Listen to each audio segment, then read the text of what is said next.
You know, it's a strange thing. This painting isn't large. It isn't a ceremony of colors. It isn't dramatic. And yet, millions of people travel from all over the world just to see it for a few seconds, maybe to take a single photograph. No other artwork does this. No other image carries this kind of fame. This is the Mona Lisa. At first glance, it feels almost ordinary. A woman sitting quietly, her hands gently resting on one another. A calm face. No jewelry, no crown, no clear emotion. And maybe that's exactly why it resonates. Because the longer you look, the harder it becomes to look away. It slowly draws you in and keeps you there. It doesn't demand your attention. It invites you. Look at her hands. They're relaxed, not posing, not trying to impress. They feel natural, almost ordinary. Leonardo da Vinci wasn't interested in showing power or status. He wanted the viewer to feel something familiar, not admiration, but connection. As if this woman isn't presenting herself to us, but simply existing in front of us, almost as if she's truly looking back at you. The world behind her feels unreal. Mountains that belong nowhere, roads that lead nowhere, and yet they all stand in a quiet harmony. The landscape gently shifts from one side to the other, as if you're watching it in a state of quiet awe.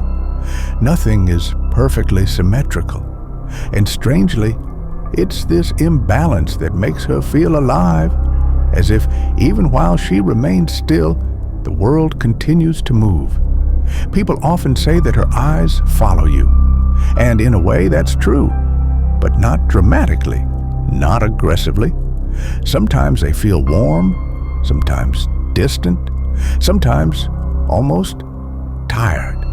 The expression changes depending on where you stand and how long you stay. This isn't an illusion, it's a choice, a quiet construction of art that offers you the freedom to choose, a generous permission, an allowance. Leonardo avoided sharp lines. He didn't draw clear boundaries. Instead, he painted transitions. Light slowly dissolves into shadow. Forms don't end abruptly. They fade. Everything exists within a context. The smile appears, then disappears. You're never entirely sure what you're seeing. It isn't fixed. It's constantly changing, and that's what pulls the human mind into searching and discovery. Leonardo called this technique sfumato. But the point isn't the technique itself.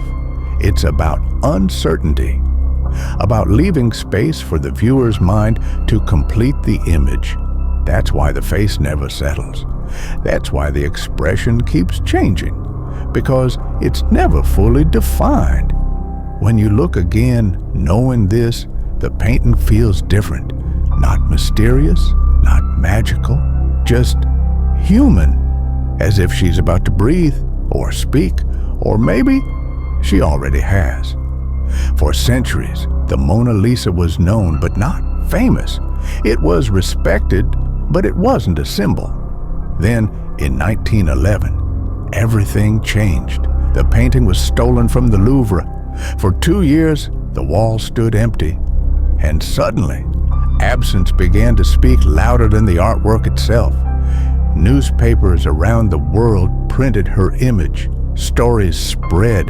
Rumors grew. People wanted to see what was missing. And when the painting finally returned, it was no longer just a portrait. It had become a story, a legend. Today, the Mona Lisa stands behind bulletproof glass. Surrounded by cameras, phones, and crowds, people no longer look for long. They take a photo and move on.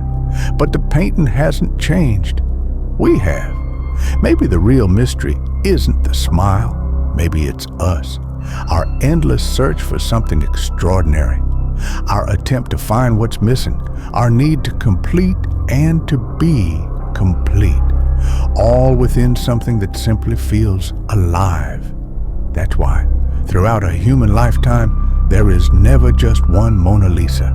In every mind, there is a Mona Lisa that has been accepted, completed, and filled with meaning.